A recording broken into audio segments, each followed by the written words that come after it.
So, what exactly is honey?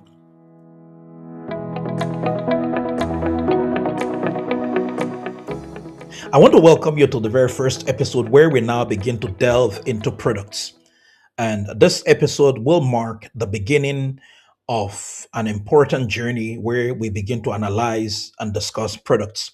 So, over the coming weeks and months, we'll be discussing products that millions of Nigerians and Africans use on every single day. And we're hoping that we'll be looking at the packaging beyond the advertising, beyond celebrity endorsements, and beyond all of the social media raves.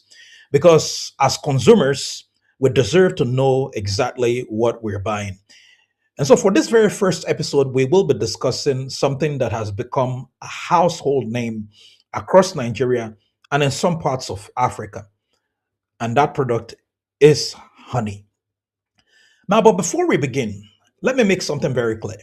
My goal here really is not to attack brands, it's not to attack manufacturers, but as somebody who is a responsible consumer, my responsibility also as a consumer advocate is to educate, is also to provide investigative information, and it's also to verify, and of course, apart from that, is to help you understand the science behind the products you use on daily basis. And so, unlike your general influencers, I'm actually more determined to ask further questions. So let's begin. Many people think honey is simply a sweet liquid produced by bees. Well, technically that is correct. I mean, I don't dispute you. I mean, you are very right. You are very correct. But scientifically, honey is much more complex than that, because natural honey is not just a fixed chemical formula. It's a composition that varies depending on the flowers visited by the bees, which obviously tells you that the geographical location of these bees is also as important as the composition of the honey, plus seasonal conditions, processing methods, and storage practices. When you combine all of this, then you are able to have the natural best honey that you're looking for. However, most genuine honey contains roughly 80 to 85% sugars, not like the sugar you buy in the marketplace, 15 to 17% water, and where the major sugars present are fructose with approximately 31 to 44%, glucose approximately 23 to 38%, and of course there are smaller amounts of other ingredients like sucrose, organic acids, enzymes, amino acids, minerals, and of course the vitamins. When you begin to analyze all of those products, this little ingredients, you will realize how important they are. Of course, there are also presence of polyphenols, aromatic compounds, and therefore, in simple terms, honey is far more than sugar and water. And the composition of all of these ingredients are what creates or gives you that natural best honey that you're looking for. So it is naturally a complex biological product. And it is these major compounds that contribute significantly to honey's unique taste, aroma, nutritional value, and health benefits. Don't forget that. So the question is that why do people actually use honey? We know people use it to replace, household sugar, as it were. But natural honey has been used, for thousands of years, and of course, modern scientific studies continue to show the several beneficial properties. I can go on and on and on. That never ends. But honey possesses, antimicrobial properties, and its natural acidity, low water activity, and certain biochemical compounds are what help to suppress the microbial growth. And when we talk about microbe, we talk about microbes. Honey also contains antioxidants, and of course, these are compounds that are meant to help neutralize harmful free radicals also within your body. And in some situations, honey has been used to support wound care and skin healing due to the biological, activity. I'm taking it one after the other so that you and I can understand. It also provides readily available energy because of its natural sugar content. Underline the word natural sugar content. However, this is where many consumers make a mistake. Not every product sold as honey is necessarily genuine honey. And this is why understanding quality standards is very, very important. When we look at the Nigerian reality, and if we decide to bring this discussion back home, probably maybe vis a vis stretching it across Africa, one thing I often tell people is this: a product that performs perfectly well in the West or other continents or in Europe may not necessarily perform well in Abuja, in Johannesburg, in Nairobi, or somewhere else in Africa. Why? Like I stated earlier in my earlier video, for Nigeria, it presents a unique environmental challenge. We are located close to the equator. Our temperature is relatively too high. Humidity levels can be extreme. Transportation conditions may vary depending on also the city. Storage conditions also may vary because of also the city and the weather of how harsh that it can be. And unfortunately, product handling practices have not always been ideal. And that is something also government regulations also, I believe, assist. But some products are transported under heavy heat. You see this happening oftentimes in most cities.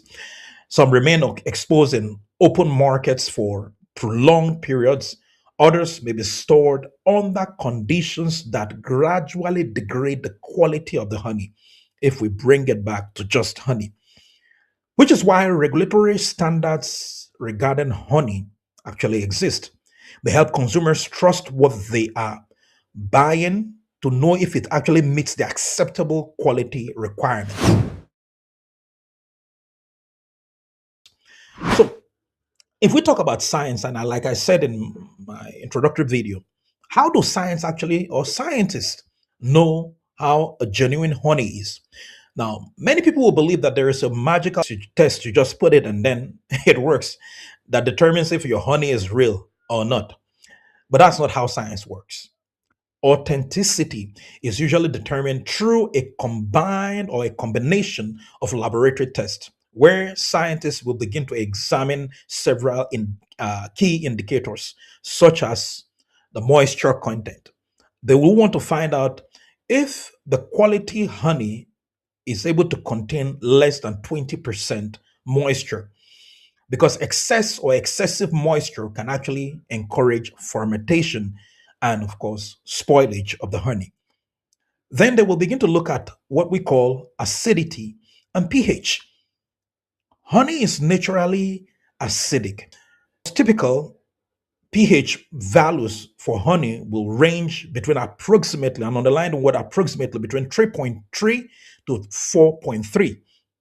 And this acidity contributes to stabilizing or providing stability and antimicrobial activity. Then the next thing they look out for is the sugar profile. Scientists will look at the fructose level, the glucose level, the sucrose level, because abnormally high sucrose, or otherwise termed in lay language, abnormally high sugar levels may actually indicate adulteration or improper processing. Then scientists will now begin to investigate something else that is called hydroxymethylfurfural, which is HMF. And this is a key, very important indicator because high HMF values may suggest excessive heating, prolonged storage, or deterioration. The next thing that scientists will investigate is ash and mineral content, and this help determine botanical and geographical origin. Hence, the geographies of other climates in relation to Africa is totally different. You and I know that. Then they investigate the enzyme activity, where natural honey, of course, contains enzymes introduced by bees and reduce Enzyme activity may suggest or indicate processing issues or even adulteration.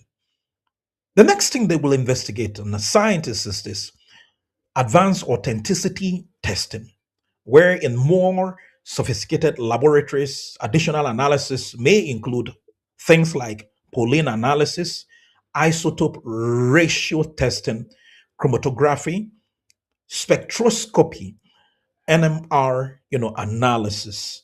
And these methods actually are used to help to determine or detect the syrup adulteration and verify authenticity.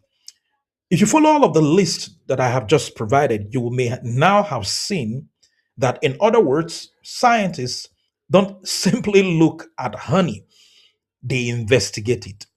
They don't just simply look at it, they check to see what the red flags are. So, what are the red flags? The red flags as consumers that we need to find are is that there are several warning signs you should specifically pay attention to. You need to ask yourself things like: does the product have proper labeling? Because it's on the label you find the composition of the honey you're buying. Is there a visible registration number where applicable? That is very important because it is with that registration number it will be traced back to the testing laboratory to be able to find out what was the testing capacity that was given. Does it clearly identify the manufacturer? Does it contain batch information? Does it display production and expiry dates? Does the packaging appear professional and hygienic? But most importantly, can the seller provide confidence regarding product origin and handling? Because poor hygiene, improper storage, contamination, dilution, and adulteration can all affect product quality.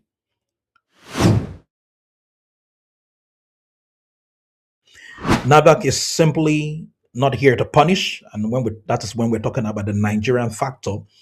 Their role is to protect public health, and of course, is to help establish, appropriate standards that need to be met. They monitor the compliance to see how compliant the manufacturer is. They investigate unsafe products, and they enforce quality requirements. So consumers should view regulation as a protective system designed to build trust in the marketplace.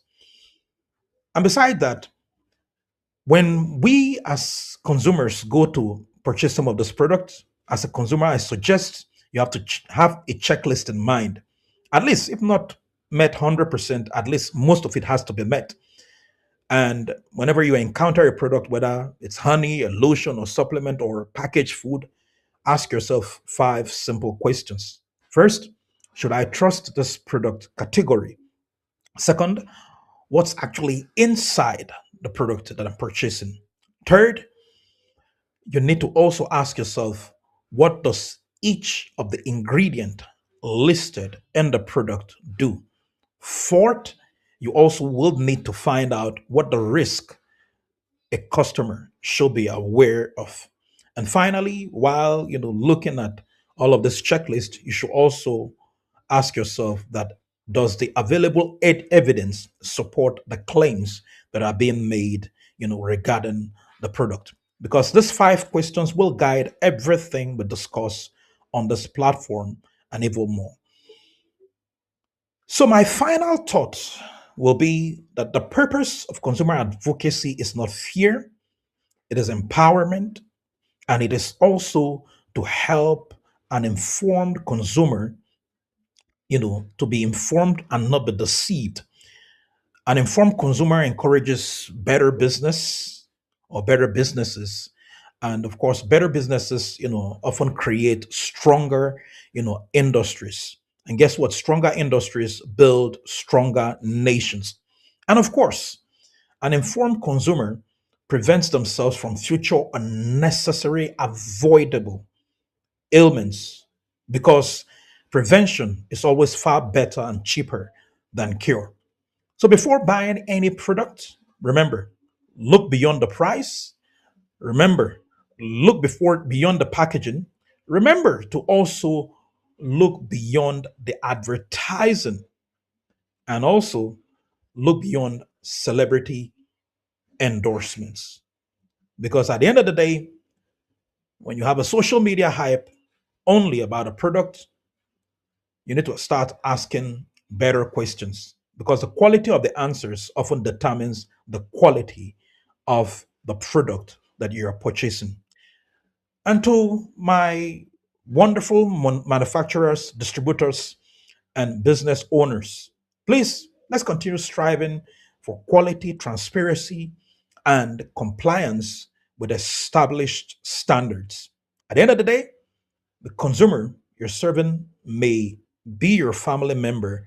And to everyone watching, I want you to realize that if you're not following this platform, what are you waiting for? Because there's so much more information that we're going to speak about and we'll be talking about. So I suggest you subscribe. I suggest you follow. I suggest you share. I suggest you like.